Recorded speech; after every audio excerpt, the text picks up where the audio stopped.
Penkali wopala, penkali wopala, penkali wopala, woma kauke. Ala tiba tanye, ala tiba tanye, ala tiba. Le nom Penka Michel a été donné à cet arrondissement pour louer les services d'un homme qui, lors de la lutte pour l'indépendance, a d'abord trahi son premier camp pour rejoindre le camp du colon français et permettre ainsi de traquer ses anciens camarades. Il a fallu donc donner le nom pour le récompenser en reconnaissance des services rendus.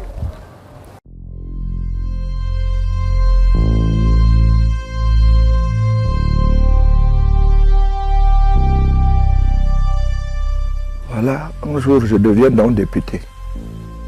Quelques grands éléments qui avaient été upécistes avec le patriarche Penka Michel, qui viennent ici à la chefferie à minuit me dire ceci. Folamnet, tu es député. Ça veut dire que quelque part ta voix peut porter. Nous avons été milités ensemble dans l'UPC avec le père Penka Michel. Il nous y a laissé pour rentrer, nous trahir et à bénéficier de ce que l'arrondissement ou le district porte son nom. En cela, nous souhaitons que toi, qui est notre fils et en tant qu'intellectuel, essaye de voir si tu peux proposer que l'on change de nom.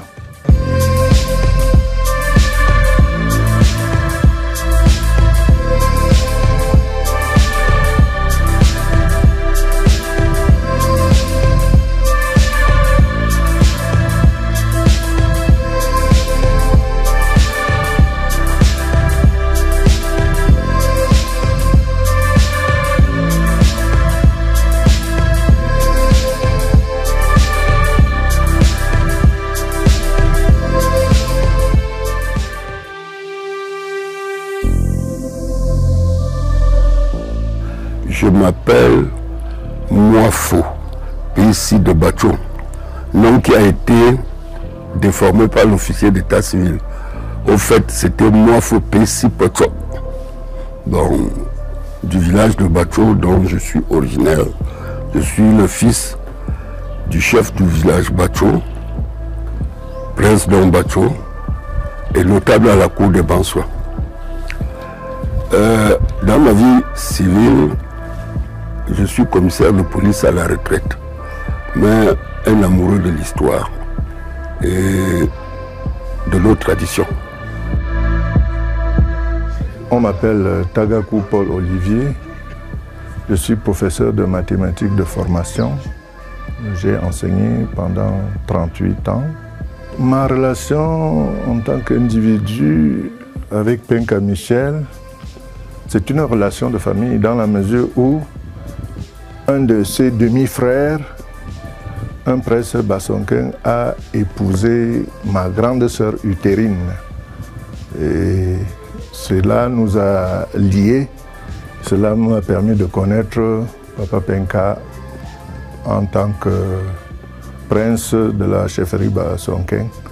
Mais il ne fallait pas que cela pour le connaître dans la mesure où il a joué un certain rôle dans la période de 58 à 65, période pendant laquelle j'ai fait mon école primaire à Bansois.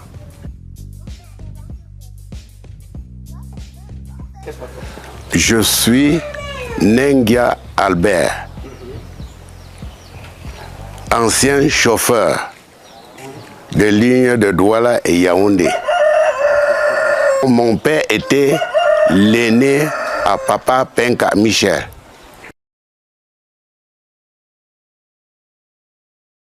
Papa Penka Michel était commerçant pour commencer.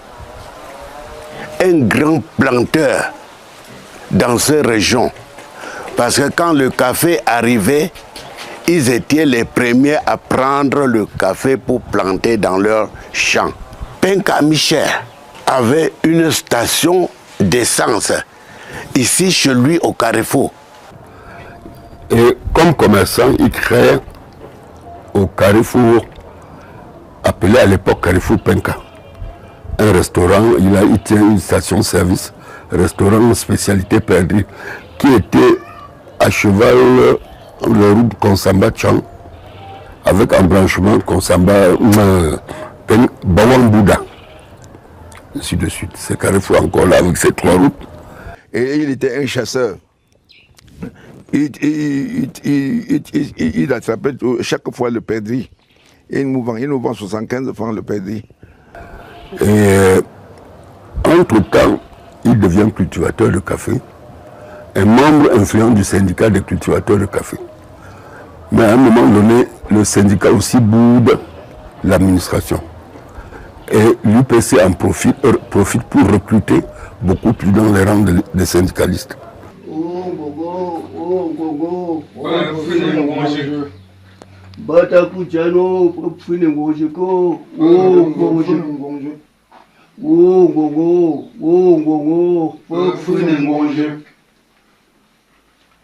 Français, Okokombo Cameroun,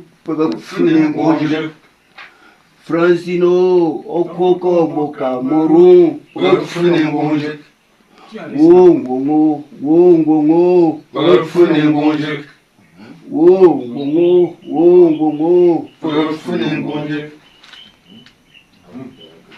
Nous avons été très surpris de constater que Penka Michel, au départ, était un nationaliste. Il a participé en tant que militant UPCiste au tout premier congrès de l'UPC, qui s'est tenu à Tchang, du 10 au 13 avril 1950.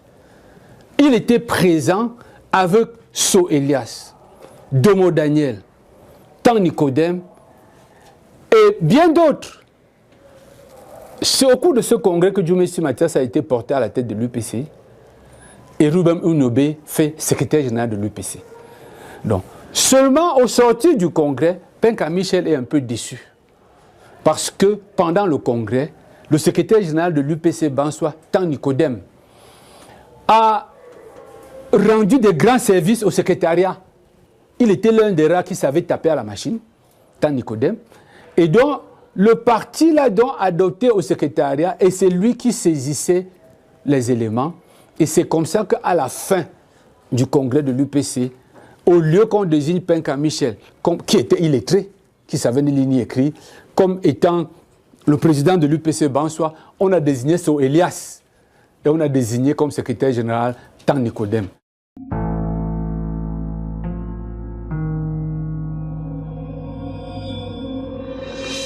Il y a eu une affaire de terrain à Penka Michel, qu'on a appelé le terrain de la garde. Un terrain que le chef Bansoa, le chef supérieur Bansoa de l'époque, avait cédé à la garde pour la culture de quinquennat. Au moment de borner le terrain, la garde n'a pu respecter les clauses et a pris plus qu'il n'en fallait, bousculant même à côté certaines populations qui y vivaient. En 1942, Marcel Lagarde a demandé en jouissance, pas en possession, 10 hectares au chef supérieur Bansoa pour pouvoir agrandir sa plantation de quinquennat. Le chef supérieur a accepté. Mais je vous donne ici les éléments qui vont vous permettre de comprendre que Marcel Lagarde a abusé. En 1942, il avait 10 hectares. En 1944, Marcel Lagarde avait occupé 71,5 hectares. En 1945, il avait occupé 330,3 hectares. En 1948, il avait occupé 539,21 hectares. En 1953, Marcel Lagarde avait occupé 548 hectares. En 1955, il avait 548 hectares de terrain sur ce qu'on appelle aujourd'hui l'Enga, le domaine Lagarde. Donc l'UPC, en occupant cet espace, Marcel Lagarde a expulsé les populations propriétaires de leur terre ancestrale et les a contraints d'habiter dans la périphérie dans le but de pouvoir les utiliser comme main-d'œuvre dans les plantations. Le chef a fait des pétitions pour demander que Lagarde n'occupe que la parcelle qu'il lui avait octroyée. Et malheureusement aussi, compte tenu de ce que les nationalistes trouvaient normal la revendication du chef et anormal l'occupation illicite d'une grande parcelle, ils se sont installés dans ces champs-là pour organiser la lutte contre le colon, avec le concours de M. Penka. L'UPC s'est saisi de cette bataille-là et s'est solidarisé avec les populations pour se battre et renvoyer Marcel Lagarde et le chasser. Penka Michel était en tête des batailles. Il était donc un nationaliste. Il tenait les réunions de l'UPC chez Tan Nicodème, à Banegan. Cette maison est encore là, on peut la voir jusqu'aujourd'hui. C'est dans cette maison d'ailleurs qu'on a enterré Tan Nicodème. On nous a montré l'endroit où Penka Michel s'asseyait.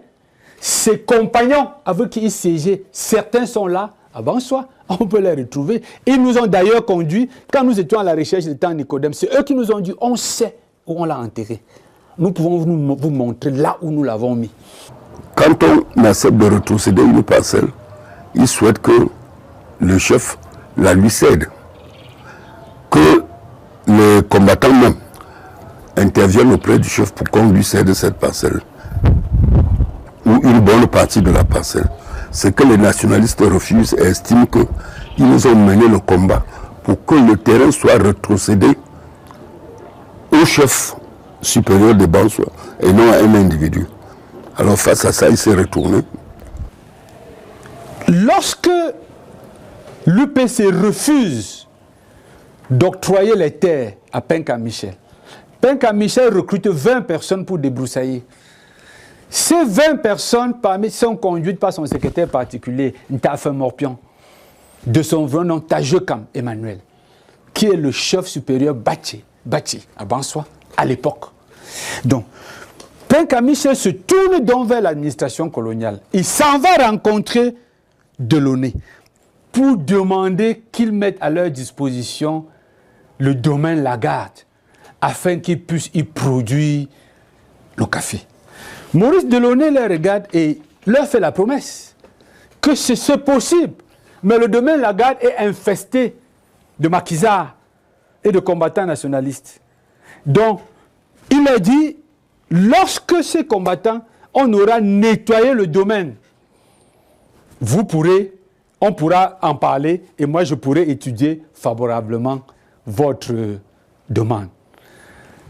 Et voilà donc au sortir du bureau de Maurice Delaunay à Tchang, en 1957, Penka Michel et ses amis retournent la veste et décident donc de soutenir l'armée coloniale dans l'espoir que lorsqu'on aura reconquis le domaine Lagarde, ils auront les espaces pour cultiver le café. Ça, c'est la raison fondamentale. Et c'est comme ça qu'il a fait installer chez lui ce qu'on appelait un quartier militaire dans le jargon technique, dont la mission consistait à combattre les nationalistes. Voilà comment Penka Michel accueille dans sa résidence l'armée française et puis des contingents venus du Tchad, de Centrafrique et ce qu'on appelait la garde civique camerounaise. C'est à partir de la résidence de Penka Michel, située au carrefour Bawang, que l'armée française s'organise pour combattre l'armée de l'UPC qui a infesté le domaine Lagarde. C'était le poste de commandement le plus avancé. Quand il y a eu trouble, de tous les moyens, on voulait le tuer. Les gens qui vivaient dans la brousse, on voulait tuer Papa Penka. partout on chantait que de son nom, qu'on va le tuer. Comme il n'y avait pas de les gens qui pouvaient protéger la population, il a couru à Tchang, demander au préfet du département de la Maine-Noire que ça ne va pas de mon côté, que secourir-moi. On a envoyé, c'était l'armée française, on a envoyé l'armée française le protéger. Et pour le protéger, il a fallu qu'il protège aussi la population. L'armée était là pour protéger les gens. L'armée française, avec les Blancs et les Nordistes, avec les cicatrices ici comme ça. Si bien quand tu voyais les gens avec les cicatrices comme ça, tu avais vraiment peur. Et Penka Michel est donc devenu un relais de l'administration française, un indique qui renseignait les forces françaises à travers le chef de subdivision, à travers le chef de la région de Tchang. Ensuite, il envoyait les noms, bien sûr, de tous les esprits fondeurs, et particulièrement des UPCistes. Et par la suite, il est même allé plus loin en accueillant dans sa concession les forces françaises qui étaient là pour éliminer toute opposition nationaliste. Ce rôle de Papa Penka Michel consistait à conseiller officiellement les populations à se désolidariser des maquisards. Ceux qu'on appelait les maquisards, c'était des nationalistes qui étaient réduits au maquis à la suite de l'interdiction du parti UPC. Donc, il était du côté de l'administration qui avait organisé une lutte frontale avec ces maquisards. Penka Michel était un homme, il était un agent. Il donne beaucoup de conseils à ces gens-là. Et il marchait toujours comme le Français veut. Il était un homme qui était contre-rebelle. Il n'aimait pas les rébellions. Comme il avait l'arme, il était aussi un homme un peu méchant. Quelqu'un qui s'amuse pour ça est tué. Les preuves sont accablantes. Les éléments sont accablants par rapport au rôle qu'a joué le domaine de Penka Michel. C'est dans ce domaine qu'on a commencé à trancher les premières têtes. Et lorsqu'ils ne savaient pas quoi faire des cadavres, lorsqu'ils ont été incapables de gérer l'espace, Penka Michel s'est saisi du domicile d'un Tega Édouard qui se trouvait non loin de là pour loger l'armée française. Quand on vivait encore dans la concession familiale même, où vivaient les militaires, je ne sais pas où ils partaient avant d'arrêter les gens. Ils venaient derrière la cuisine de ma mère. Je dis ce que j'ai vu, je n'ai pas entendu. Ils avaient fabriqué quelque chose comme le balançoire, comme ça, avec le bois. Quand on amenait quelqu'un, on attachait ses pieds comme le méchoui et ses mains. On passait sur le bâton là. Un militaire se tenait de l'autre côté, l'autre se tient de ce côté. Tu tapes, tu envoies là-bas, l'autre tape, il envoie ici. Au début, la personne crie fort, fort. Quand il criait fort comme ça, on s'entassait, on pleurait sous silence, puisqu'on craignait qu'il peut comprendre et nous prendre aussi. Jusqu'à ce temps, on entend comme il fait. Après, il s'éteint. On sait qu'il est mort. C'est comme ça qu'il tuait les gens. Tông sự sa ta ta ngân đừng ta ta ba, cứ mưa xiêm bên ngâm mưa gắng chăng aku, ngâm mưa gắng chăng đã tên tiền sơ, ngâm mưa gắng chăng aku đã tên tiền sơ, sa ta ba, bằng cái sa chết thì cứ gì rồi đã khu la, mình dọn trên số vong, anh làm bể mông.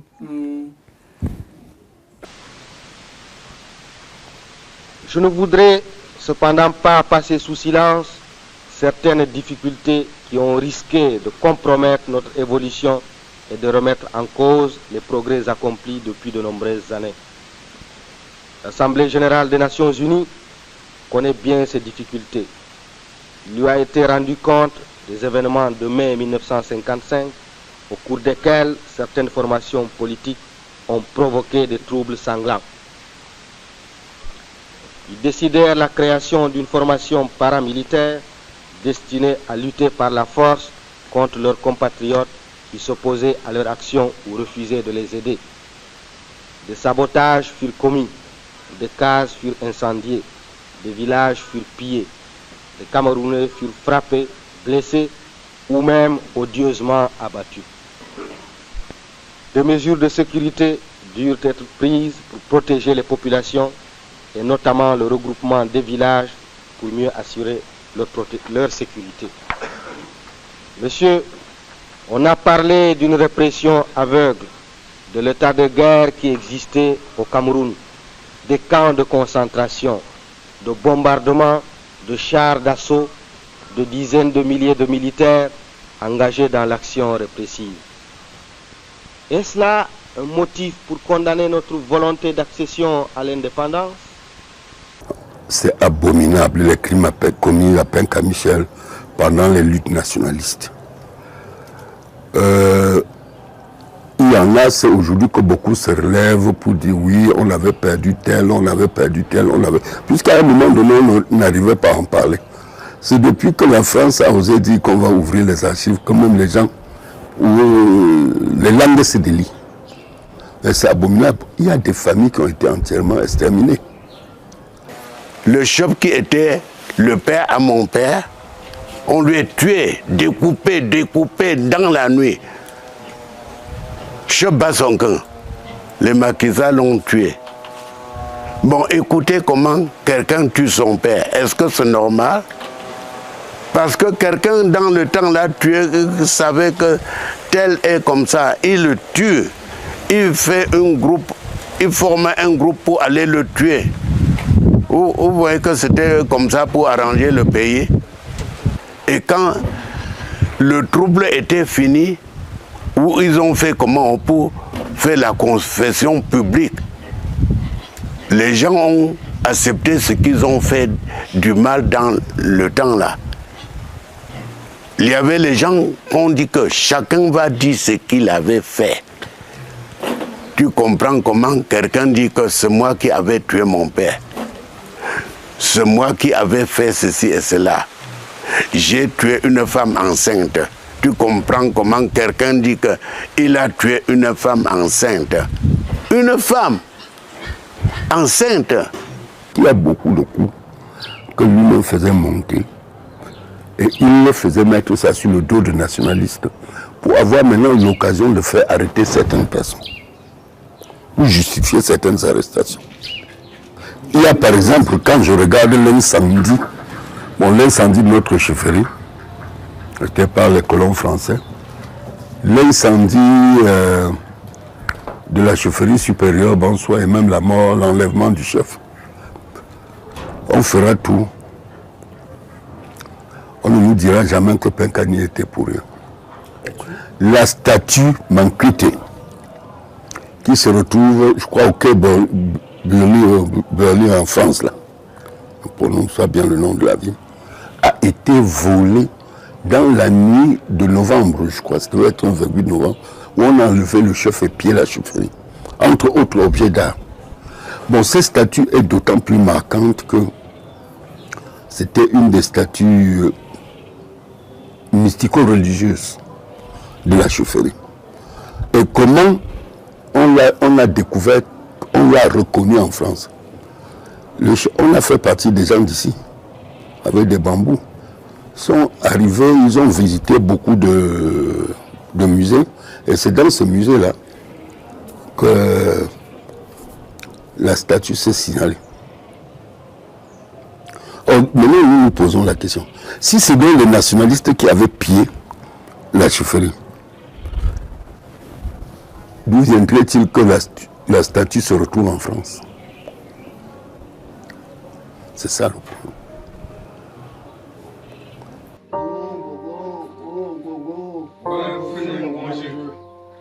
Ce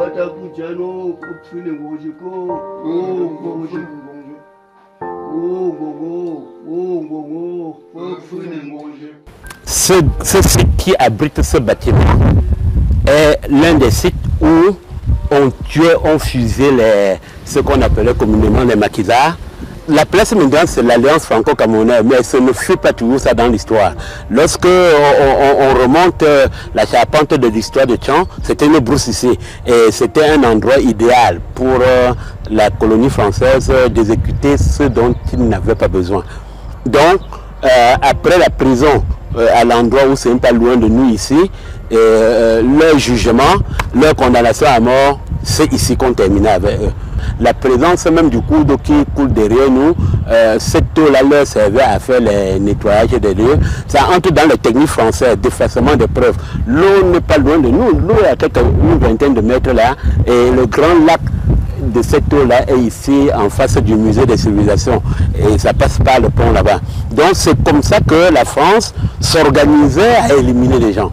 L'armée était dirigée par les Français.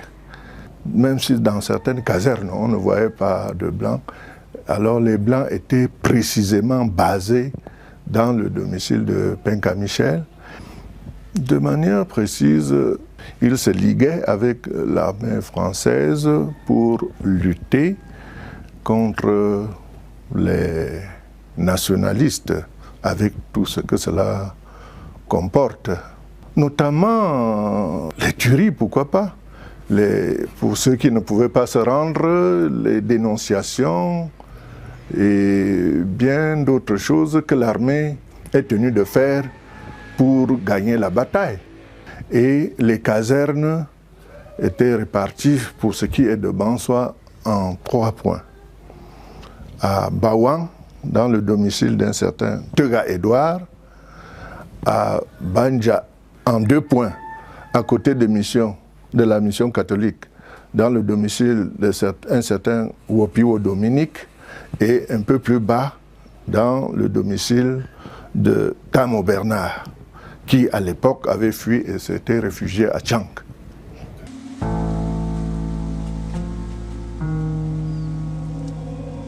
Comme vous voyez là, on est dans notre plantation à Bawang. Ici, là, c'était la cour.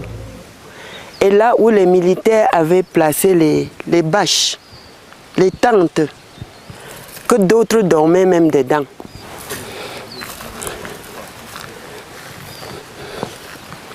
Et ici, là, comme vous voyez les Sissongo aussi, c'était la grande maison de notre papa. Ici, là, c'était la base des militaires.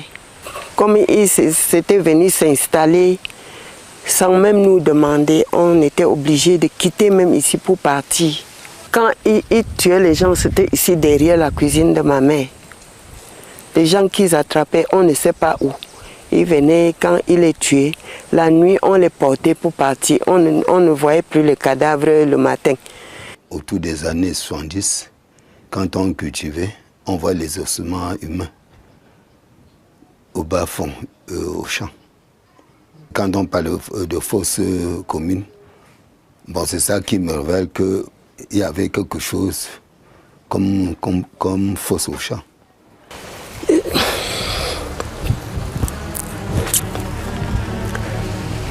J'ai toujours eu le regret de quitter ce quartier. J'ai grandi à Banja, après ici, mais ce n'est pas le chez moi. Quand je viens dans ce champ, je sens que je suis chez moi.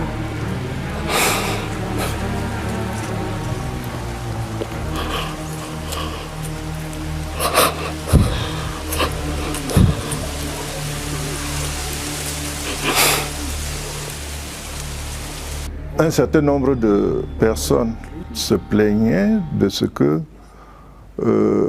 l'armée, avant de s'établir dans leur concession, était dirigée par Penka Michel, notamment papa Ntega Edouard, qui l'a affirmé devant moi-même, avant sa mort, il n'est plus de ce monde, il a affirmé devant moi-même que bon, c'est Papa Penka, qui avait permis à l'armée de les déloger brutalement et d'installer l'armée dans sa concession.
Camerounais, Camerounaises, le Cameroun est libre et indépendant.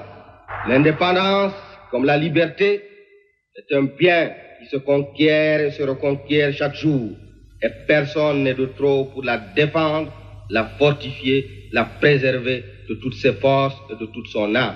Camerounais des villes, des villages et des campagnes, nos cœurs battent aujourd'hui ensemble d'un même rythme.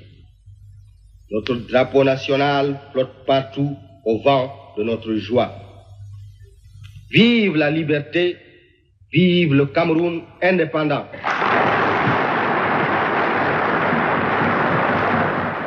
À l'indépendance, on l'a récompensé en lui donnant au district naissant son nom.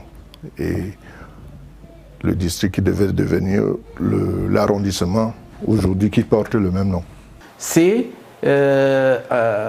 une récompense du rôle que ce notable a joué dans la région Bamileke en soutenant la France coloniale contre le mouvement nationaliste. Tinkou Tchoukondo, le tout premier administrateur, a expliqué dans une correspondance adressée au préfet la raison pour laquelle l'arrondissement porte le nom de Penka Michel. La raison pour laquelle ça porte le nom de Penka Michel, permettez que je vous lise juste un paragraphe de son texte. Donc, l'unité administrative explique que la lettre du sous-préfet porte le nom de Penka Michel, de ce que M. Penka Michel, planteur, commerçant et conseiller municipal, natif de Bansoa, s'était, au moment des troubles, énergiquement opposé avec ténacité à l'action du terrorisme. Il est par ailleurs l'unique ressortissant de l'important groupement de Bansoa, 15 829 habitants, qui s'étaient tenus de plein pied dans la légalité. Il a notamment défendu dans sa concession ses propres biens qui y sont demeurés adéquats. Il ne cesse de soulever l'obstacle dans son entourage pour que l'action des rebelles ne puisse prendre projet de grande envergure. L'intéressé est titulaire de l'ordre de la valeur.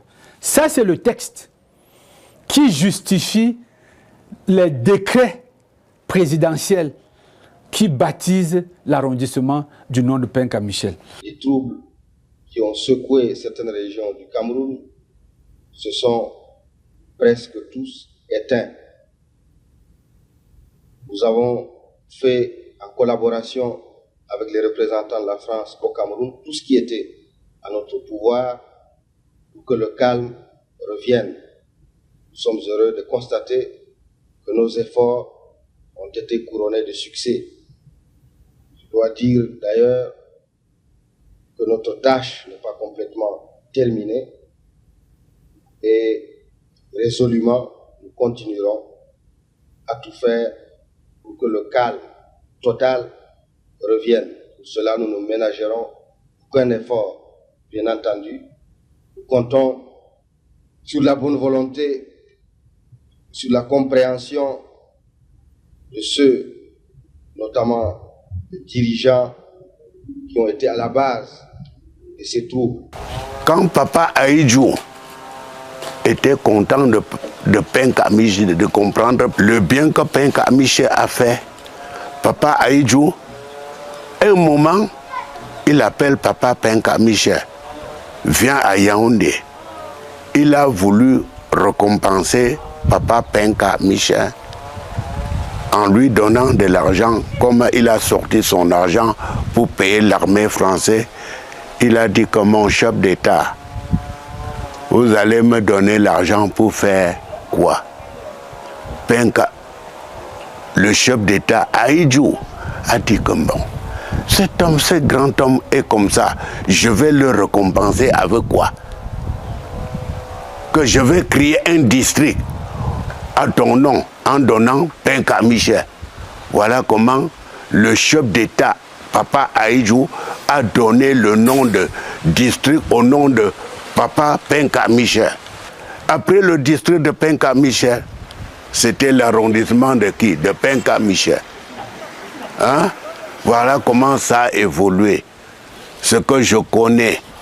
Autrefois tu vécus dans la barbarie, comme un soleil tu commences à paraître, peu à peu tu sors de ta sauvagerie, que tous tes enfants du nord au sud, de l'est à l'ouest soient tout amour, que servir que soit le seul but, pour remplir le devoir toujours. Chère patrie, chère chérie, tu es notre seul et vrai bonheur, notre joie et notre vie, à toi l'amour et le grand honneur. Voilà, un jour je deviens donc député. Quelques grands éléments de chez nous. Pas des individus, mais des personnages aussi, politiques, qui avaient été upécistes avec le patriarche Penka Michel, qui viennent ici à la chefferie à minuit me dire ceci. Nous avons été milités ensemble dans l'UPC avec le père Penka Michel. Il nous y a laissé pour rentrer, nous trahir et à bénéficier de ce que l'arrondissement ou le district porte son nom. En cela, nous souhaitons que toi, qui est notre fils, et en tant qu'intellectuel, essaye de voir si tu peux proposer que l'on change de nom.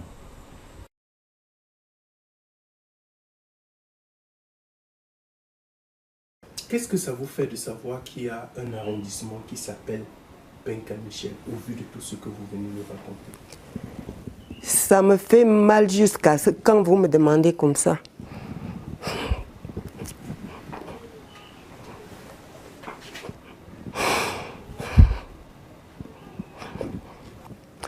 Quand j'entends seulement que Penka Michel sur l'arrondissement, quelque chose se passe sur moi. Nous avons tout perdu en logeant les militaires contre notre volonté, puisqu'on ne nous avait pas demandé. On a été obligés. Mon père était obligé de loger les militaires. Et ce, nous, on connaissait les militaires en ce moment-là. On ne connaissait pas. J'ai vu les militaires que chez nous, sur eux.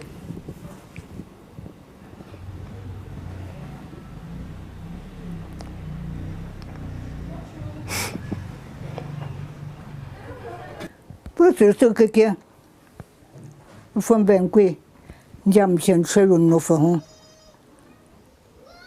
John Sunga, you gamble ponga put your law in Duan to gat and so on, Gombo, you draw in Duan to Gabo. Prefer no for home. Jinkit Tamna Kamuda, Monka Wuramuda, Mopulun Kumbungo. Proven Sherwo. Super Chendo Nilo. Perkit Tamna Hedata. Peloningo Muda, Perchijo, Ntoji Jopa. Makatu Ntoji Jopa. Yangananga Pelonit and Sir Pugago, Monsieur Penka. Pugago be George Soke. The Pon Canada Doniva. A man per contamnum. Lando again. Chapeau seeing capture work. Tapum be payment for pay not each other. But no good and for chapeau see capture work out song yet and yet. Into no coup. Au village, on nous appelait les enfants des riches. Nous étions tombés comme nus. Puisqu'après l'indépendance, on demandait les habits avant de porter sur nous. Alors que notre papa achetait nos habits à Douala quand il achetait la marchandise. Et ses chaussures, il commandait avant qu'on fabriquait, puisqu'il avait de très grands pieds. On n'avait plus rien. Ni la mamie, ni la sienne, ni rien, même des habits. Quand j'entends même à la gare routière, quelqu'un dit « Je vais à Penka ». Je peux même rentrer sans plus continuer mon voyage. Parce qu'il ne devait pas porter ce nom. L'arrondissement ne devait pas porter ce nom. Peut-être un nom bansois.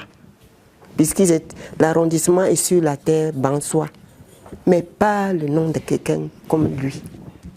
Bon, comme même l'administration actuelle a reconnu en certains des héros, comme les Wandje, comme tous ceux que vous connaissez, je crois qu'il faut, dans la même logique, ceux qui ont combattu les Wandje doivent également être aussi débaptisés, puisqu'ils étaient les héros d'antan. Papa Michel a fait son temps, il était dans l'autre camp.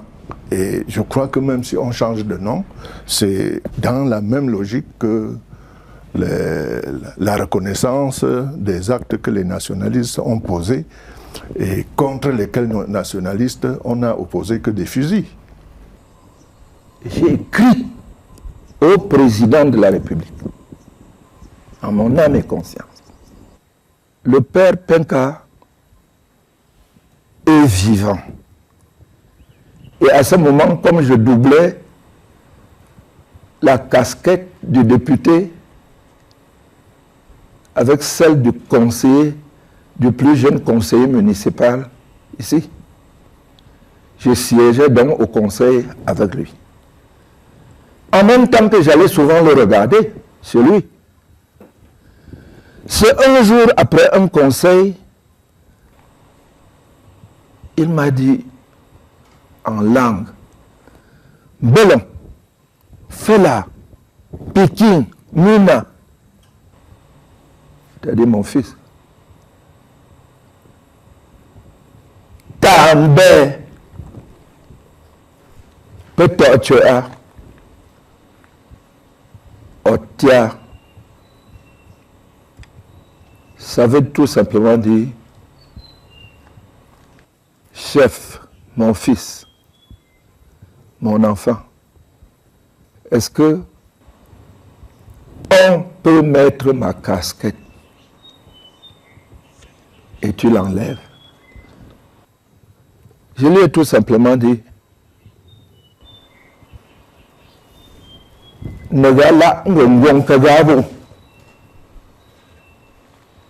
que le peuple bansois a dit cela, et je n'ai pas prononcé le nom des autres.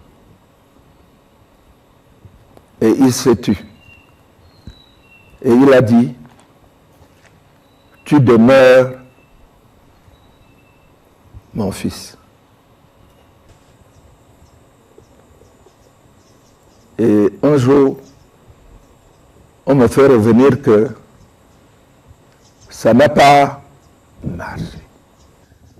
J'ai relancé le président de la République, son Excellence M. Paul Biya. Bon, après, je n'ai pas écouté de réponse. Et j'ai eu des menaces de la part de ceux qui tiennent le pouvoir, de mes frères, de mes grands qui tiennent le pouvoir aujourd'hui.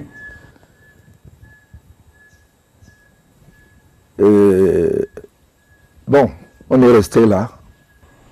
Et à un moment donné, je n'avais pas de soutien propre.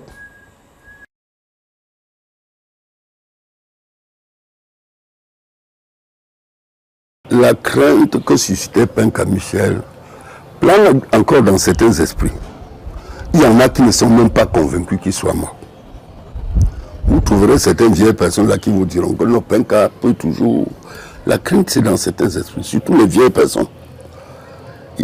Beaucoup continuent à craindre. Et ils se disent, même s'il n'est plus, ces billes sont encore là. Surtout face au traumatisme qu'ils ont subi. La crainte plane. Vous verrez, allez interviewer certains vieilles, ils vont refuser de vous répondre parce qu'ils ont peur des représailles. Quand je vous parle comme ça, je suis très fière parce que c'est quelque chose qui m'a toujours rongé. Je suis fière que quelqu'un m'a entendu.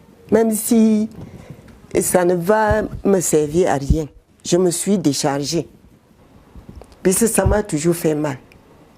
Très mal. Aujourd'hui, là, quand je parle comme ça, c'est comme je suis libérée. Aujourd'hui, parler de l'histoire de Penka, moi je suis déjà à cet âge-ci. Si je ne parle pas, si je ne parle même pas à mes enfants, qui va leur en parler? Je me dois de parler, même pour libérer mon esprit. J'ai mes enfants qui ont fait des études d'histoire, je leur en ai suffisamment parlé. Il faudrait que les gens apprennent à parler, ça libère même la conscience, ça efface les rancœurs. Parce que rester renfrogné, hein, ça crée des rancœurs inutiles. Alors qu'en parlant, on se libère. Et peut-être même qu'on libère la conscience de celui-là outre-tombe. Je vous ai donné déjà l'éclaircissement de Penka Michel. Et je vous ai dit comment ce qu'il a fait avant que Papa Ahidjo lui ait donné ce nom. C'est mon père. C'est mon père. Et quelqu'un ne peut même pas parler mal de mon père à côté de moi. Quand on parle de cette période-là, Papa Michel a été du côté des antinationalistes et vraiment je ne crois pas que pour ça il puisse être célébré. Quand on protégeait la population, est-ce qu'on cherchait à faire du mal? Quand on protège, on doit protéger. On doit protéger. Ne cherchez pas de complications, ne léchez pas ici et léchez là-bas. Il faut lécher d'un seul côté comme ça et pour toujours. Dans les rapports officiels, c'est à peine si on parle de lui, de Penka Michel, c'est à peine si on parle de lui. On ne parle de lui qu'en termes de... Il a été très très utile dans la lutte anti-insurrectionnelle. Présenter Penka Michel comme un criminel, non. Il était plutôt vu comme quelqu'un d'extrêmement utile, comme quelqu'un qu'il fallait remercier, apprécier pour son œuvre. Il fait partie de ceux qui combattaient les maquisards. Et c'est pour ça que jusqu'aujourd'hui, ses descendants continuent à dire qu'il a rassemblé les gens dans sa concession, il les a nourris pour les protéger de la violence des maquisards. Or, ils oublient une chose, c'est qu'aujourd'hui, ces maquisards, c'était des résistants. C'est eux qui étaient dans le bon camp. Ce n'est pas le camp de Penka Michel qui était le bon. Donc, lorsqu'on fait allusion à lui, c'est pour dire qu'il a été un homme extrêmement important. Il a pesé d'un poids important pour la lutte anti-insurrectionnelle. L'héritage de Penka Michel est paradoxal. Je me rappelle à un moment donné quand son fils, héritier principal, entrait en politique, je lui ai dit d'éviter l'effet boomerang. Parce que l'histoire de son père, la version officielle, c'est un bienfaiteur. Mais ce que les populations savent, on retient de lui que c'était un assassin. Donc, ces enfants feraient mieux pour la mémoire de leur père de chercher à réconcilier la famille avec les autres familles qui ont perdu tant de personnes lors des luttes nationalistes.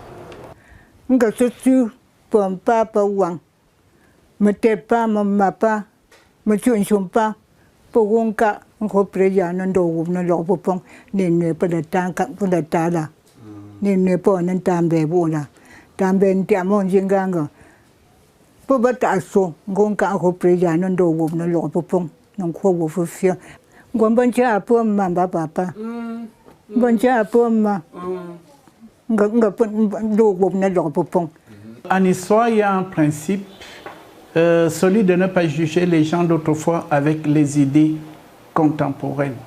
L'historien cherche à voir pourquoi, à cette époque, dans ce contexte, les gens ont posé tel acte, tel acte, tel acte. La France n'a pas laissé beaucoup de possibilités au Cameroun.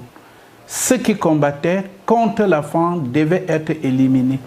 Et dans ce contexte, ils n'étaient pas assez nombreux pour s'engager dans ce combat. Il y a un pan des Camerounais, certains qui ont décidé de jouer la carte de la France. On ne peut pas rayer le nom de l'histoire du Cameroun. Il constitue en quelque sorte le côté obscur de la dynamique évolutive de l'État du Cameroun. Et il est très important que nous, les historiens, nous présentons leur rôle sans chercher à les juger, mais en tentant d'expliquer pourquoi, en contexte colonial, ils ont pris la voie de la collaboration. Car le rôle de l'historien n'est pas de juger, mais de faire connaître les faits tels qu'ils se sont réellement passés. Les gens ont tellement politisé cette histoire même. La vérité n'a pas deux faces. La vérité n'a qu'une seule face. Et la face de la vérité, c'est la vérité elle-même. L'essence même de la vérité. C'est blanc, c'est blanc. C'est noir, c'est noir.